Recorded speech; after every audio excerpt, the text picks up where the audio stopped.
Smart FM. Smart Career. Halo, jumpa lagi bersama dengan saya William Darmawan. Kali ini dalam podcast Smart Career. Dalam menjalankan beragam pekerjaan kita sehari-hari, tentunya kita berharap maksimal. Ternyata dibutuhkan tubuh yang kuat, namun lebih dari itu juga dibutuhkan mental yang kuat. Dibutuhkan mental baja untuk menghadapi dinamika saat ini. Dan telah bergabung bersama kami ada pakar trauma atau Koko Healing, ada Coach Reo. Halo Coach Reo. Halo Pak Willy. Gimana kabarnya? Kabar happy. Happy ya, harus bahagia ya. Yes. Dan katanya kalau happy itu menular ya. Seharusnya begitu ya. Harusnya begitu ya. Dan kalau membahas soal mental dan tubuh atau fisik yang kuat, katanya itu juga bikin karir kita semakin melesat. Apa hubungannya sih Coach? Ya pastinya ya, karena kalau mentalnya kita memang, kita misalnya nggak suka ngerjain satu hal, terus kita jadi kayak merasa, aduh kok aku terjebak dalam keadaan situasi seperti kayak begini gitu. Nah itu akan mempengaruhi banget sih dari sisi energinya, vibrationnya ketika mereka mungkin di kantor misalnya, terus ini lingkunganku toksik misalnya. Jadi akhirnya dia kayak nyerang ke dirinya sendiri. Karena jadi kayak ngerasa, ini kayaknya gue gak semangat lah buat ke kantor gitu. Itu yang perintah yang dikirimkan sama bawah sadarnya ke tubuhnya. Jadi akan sangat mempengaruhi banget. Nah saya pernah waktu dulu ada masanya ketika saya coaching itu, kok berat ya, kayaknya males nih ngerjain ini terus, mau sampai kapan ya begini terus gitu. Ketika mikir-mikir kayak gitu, jadi berat banget. Akhirnya pas lagi mau ketemu klien tuh bukannya happy seneng, malah jadi berat. Padahal yang awalnya buat aku itu sesuatu yang passionate banget gitu. Nah jadi ketika hal seperti itu sebenarnya kita perlu step back dulu, terus kita cek di dalam sistem kita ada yang konslet gak nih. Nah ternyata waktu itu pas lagi dicek sama indeksnya barengan partnerku, pas dicek itu ada poinnya sampai 600 angkanya gitu yang skornya. Nah kalau skor 0 itu baik-baik aja, 600 tuh skor yang tinggi gitu. Jadi berarti kayak anxiousnya itu ada di sana. Jadi kadang-kadang kita ngalamin yang namanya unconscious anxious saya sebutnya. Jadi kayak kita nih sebenarnya kayak lagi ada kekhawatiran, lagi ada kecemasan, tetapi kita nggak sadar. Saking kita udah biasa untuk kayak udahlah move on lah, hajar aja gitu, jalanin aja. Nah kelihatannya kayak kita cuman sekedar santai-santai, nunda-nunda kerjaan, atau kita ngerjain hal-hal yang muter-muter doang, nggak berani untuk stepping ke level yang lebih tinggi lagi. Nah itu salah satu ciri khas ketika kita ada structure yang conflicted tuh di dalam sistem. Jadi kita cuma muter-muter kayak dalam lingkaran hamster. Nah tapi kalau misalkan kita break itu, semangatnya muncul lagi. Jadi pas lagi jalanin ketemu orang segala macam tuh benar-benar vibrationnya lain. Makanya kadang ada hari-hari kita vibrationnya bagus, ada hari vibrationnya kita jelek. Itu kalau pas lagi jelek dia gampang banget untuk kebawa. Nah itu akhirnya produktivitasnya akan sangat terpengaruhi. Kayak gitu. Nah kalau membahas soal sakit fisik gitu ya, mungkin ada nih small listeners yang sekarang sedang mengalami sakit fisik gitu ya. Mudah-mudahan lekas sembuh dan lekas pulih. Apakah itu juga kaitannya selalu dengan fisik atau ada hubungannya juga dengan mental? Misalnya saya lagi ada masalah gitu ya, atau small listeners ada masalah, akhirnya jadi ada kena juga gitu fisiknya. Iya, kalau memang mental sama fisik itu saling berhubungan banget kan. Jadi kayak mungkin kalau dari contoh kasus yang kemarin cukup santer itu, yang kasusnya ada salah satu pengusaha yang dia kena kasus sama bank yang kepala cabangnya itu bawa lari uang 30 miliar ya.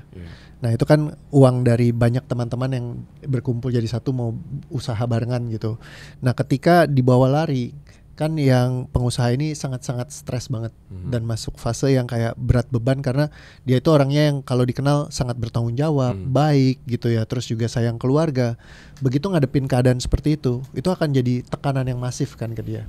Nah saat itu dia tertekan sampai akhirnya benar-benar mungkin nggak kuat lagi, terus nggak lama dia berpulang kayak gitu. Nah itu bisa sampai mempengaruhi ke level sana, karena kalau misalkan kayak sebenarnya salah satu ciri mungkin yang disampaikan sama Dr. Dain Heer ya, dia bilang kalau misalkan orang sakit itu, yang terutama sakit kronis, itu adalah bentuk cara paling elegan untuk mereka exit dari kehidupan. Jadi kalau mereka nggak happy sama hidupnya, kalau misalkan bunuh diri, itu kan kayak apa ya, sesuatu yang tabu, memalukan, nggak enak sama orang-orang. Tapi kalau misalkan dia sakit, orang-orang akan melihat dia kasihan, kasih perhatian, berikan kasih sayang. Dan kalau dia sakit itu exit yang gak akan dinilai sama orang lain secara negatif. Oh kasihan ya dia sakit, kayak gitu. Jadi sebenarnya sakit itu kalau menurut dia adalah tanda bahwa kita gak happy nih sama kehidupan kita. Kalau kita happy sama semuanya, kayak senang sama keluarga, senang sama keuangan, senang sama kerjaan, senang sama semua aktivitas kita. Ketika senang-senang justru kita keinginan hidupnya kan sangat tinggi. Betul. Optimis banget ya. Betul. Nah, di saat semasa itu justru malah kita jadi jarang sakit karena kan dibilangnya hati yang bersuka cita adalah obat yang paling manjur. Kalau misalkan menurut dari hormonnya yang penelitiannya banyak, ya dibilang ketika kita suka cita, misalkan ada hormon kayak serotonin, endorfin, segala macam yang positif yang dia sifatnya basa. Nah, ketika basa itu dia akan bantu tubuhnya untuk bisa metabolismenya baik segala macam. Jadi beda kalau misalkan orangnya stres, tertekan, dia akan memproduksi hormon kortisol. Nah, kortisol itu sifatnya asam. Asam itu kayak sel-sel kanker bisa bertumbuh dengan baik. Waduh. Dan juga kalau ya mungkin banyak penelitian terkait dengan pengaruh kortisol terhadap tubuh kita gitu ya. Secara jangka panjang kalau terus-terusan kortisol. Kortisol yang dimoderasi di kondisi yang cukup tentu bagus.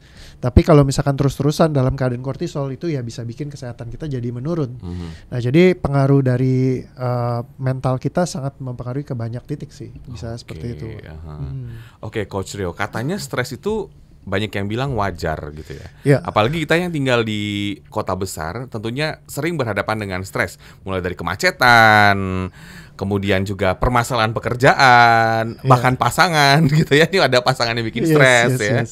Tapi sampai titik mana nih stres itu bisa dikatakan wajar dan ngebedainnya gimana gitu ya, stres yang mungkin menggerogoti tubuh kita. Yes, Pak Willy, kalau misalnya tingkat stresnya itu memang tinggi, ya mau nggak mau kita mesti sebenarnya belajar untuk memproses supaya dia nggak akumulatif. Karena kalau beban emosi itu memang resiko paling besar itu dia kalau akumulasi sih. Jadi kayak sedikit-sedikit dia terkumpul, pelan-pelan lama-lama malah makin besar, jadi malah sulit buat kita tanganin. Jadi balik lagi kalau buat menyelesaikan problem kejiwaan itu ada golden hours-nya. Istilahnya kalau kayak di kedokteran kan kalau stroke jantung mesti buru-buru ditanganin. Kalau di sini kita ada golden moment-nya. Jadi kayak kalau dari 5 bulan pertama dia udah mulai kayak ada rasa yang terlalu mengganggu gitu. Sebenarnya kalau kita langsung proses itu akan bantu banget tuh buat kayak nguraikan. Nah, ketika nguraikan ibarat kayak body budget kalau misalkan di neuroscience ya. Jadi kalau semakin beban jiwa itu kita kayak ada tabungannya sendiri. Semakin tabungannya kita biarkan dia banyak, itu akan semakin mengganggu. Tapi sebelum dia terlalu banyak, nah kita mulai belajar untuk kayak ngebuang-buangin dulu nih. Nah, ketika dia kebuang kekikis, jadi settingan ibaratnya kedi atau cangkirnya itu nggak keisi penuh. Karena kalau sampai penuh itu jadi stresnya tidak tertahankan. Yang sedikit aja nyenggol itu benar-benar bisa sangat mengganggu sekali sampai kayak buat beraktivitas aja udah repot. Jadi kalau ditanya kapan sih dia akan sangat mengganggu, menurut saya sampai dia ya memang mengganggu aktivitas kita, sampai kita sulit untuk berfungsi normal karena akibat stres yang tersimpan di dalam tubuhnya gitu. Nah itu ya itu udah di level yang perlu banget diproses sih kalau udah kayak gitu. Ciri-cirinya gimana kalau dia memang sudah full gitu ya, penuh dengan stres di dalam tubuhnya, nah, dalam jiwanya lebih tepatnya. Ya, yang repot itu kalau misalkan ya nggak ketahuan. Jadi kayak banyak yang orang high function depression. Nah ini yang repotnya kadang-kadang semua orang itu dia beda-beda nih, ibaratnya kayak ukurannya. Karena ada orang yang bisa daya tahannya tuh sangat tinggi. Jadi dia depresi tapi nggak kelihatan depresi. Atau masuk unconscious anxious. Jadi kayak dia khawatir tapi nggak kelihatan khawatir. Kelihatannya kayak baik-baik aja, gua oke. Nah tiba-tiba orangnya hilang misalnya. Kayak contohnya saya suka nonton Power Ranger ya. Kemarin Green Ranger itu Jason David Frank, seorang karate, terus yang punya perguruannya sendiri, tiba-tiba mengakhiri hidupnya. Karena apa? Udah nggak tahan lagi gitu. Padahal kelihatannya fine aja. Nah itu yang riskan sebenarnya. Nah setiap orang tuh ukurannya lain. Kalau misalnya nanti saya bilang, oh ini ciri-cirinya ini, ternyata nggak masuk ciri-ciri itu. Tapi ternyata tiba-tiba ya kayak David Frank ini kan nggak ada ciri-ciri apa-apa gitu. Tiba-tiba ya berpulang gitu. Nah jadi memang kadang-kadang kita mesti ngecekin paling gampang gimana. Ya kalau misalkan di dunia kayak psikoterapi itu banyak tesnya sebenarnya. Nah kalau saya biasa pakai BFI Index saja. Cuman ngelihat sebentar kayak cuman klik doang sebentar, nggak sampai 5-10 menit, tapi kita udah tahu skornya berapa. Yang tadi saya bilang, wah pas lagi saya kelihatan nggak apa-apa, tahu skor saya ada 600 gitu, karena kelihatannya emang nggak apa-apa. Kerja masih bisa efektif, masih bisa mikir, masih ditanyain segala macam masih oke. Tapi begitu ngisi isiannya, wah buset 600 skornya gitu kan. Nah habis itu ya diberesin sampai ke titik 0 lagi. Jadi habis itu ya semangat lagi gitu. Nah jadi kadang-kadang mungkin menggunakan tools kayak gini akan bantu lebih gampang buat kita mappingin apa yang sebenarnya, karena banyak dari kita tuh yang nggak ngeh dan nggak ngerasain gitu loh. Kelihatannya baik-baik aja, tapi begitu skornya dicek ternyata rapotnya merah gitu. Atau bisa juga dia sebetulnya merasa tidak baik-baik aja, tapi dia mencoba melawannya sehingga ya coba deh dilawan terus gitu ya. Betul. Stres coba dilupain, tapi sebetulnya itu belum selesai kan masalahnya. True. Apalagi kalau misalkan yang tadi kalimatnya adalah stres itu kan wajar ya. Nah, di saat kita justru menormalisasi dan mewajarkan stres, itu yang bikin justru bisa akumulatif dan jadi makin banyak. Tapi bukan berarti kita juga jadi orang yang kekhawatiran dan ketakutan banget gitu. Wah, nggak boleh stres sama sekali, bukan kayak gitu. Justru ya in moderation dia bagus gitu. Cuman kalau misalkan sampai udah dibiarin terus-terusan dan makin intens gitu, terus kita belajar kontrol kendaliin, takutnya lama-lama dia mati rasa. Karena kayak sensornya itu lagi ngasih. Sebenarnya kan stres itu kayak bentuk salah satu tubuh kita juga ngasih sensor gitu. Ini diberesin dong stresnya gitu, lu jangan terlalu stres tapi segala macam. Begitu ditutupin terus, nggak usah dilihat, abaikan, lama-lama sensornya jebol. Mati rasa tuh terpisah antara perasaan sama emosinya, udah nggak kedetek lagi tuh di tengah-tengah tuh. Kelihatannya kayak baik-baik aja, nggak apa-apa, padahal sebenarnya begitu digali, wah banyak tampungannya gitu. Nah itu yang mesti hati-hati sih. Jadi memang balancing itu ya sesuatu yang bagus. Belajar untuk ngebuang-buangin menurut saya ya salah satu anugerah terindah lah. Buang di tempat yang tepat ya.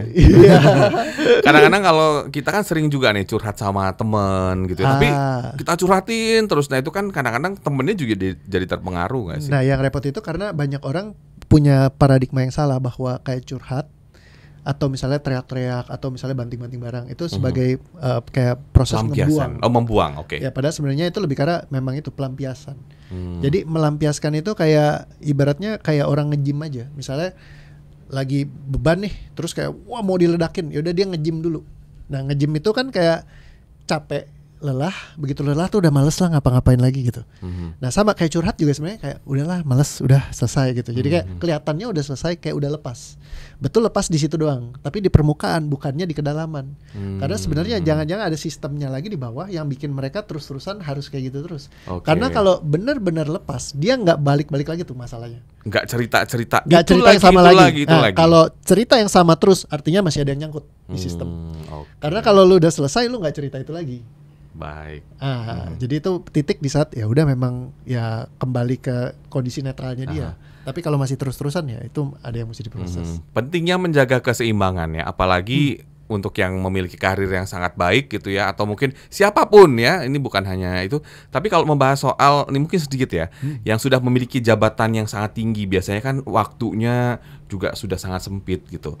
Apa yang harus dilakukan supaya tetap seimbang? Singkat saja Coach. Kalau menurut saya ya ketemu profesional. Karena mungkin mereka lebih ngerti, lebih paham dan bisa bantunya benar-benar yang spesifik, precise gitu. Daripada dibanding dia coba trial dan error pakai cara sendiri. Saya selalu bilang kalau mau nyabut gigi ya ke dokter gigi aja, nggak usah jadi ahli gigi kan. Ketemu profesional ya, ketemu Coach Rio ya, salah satunya.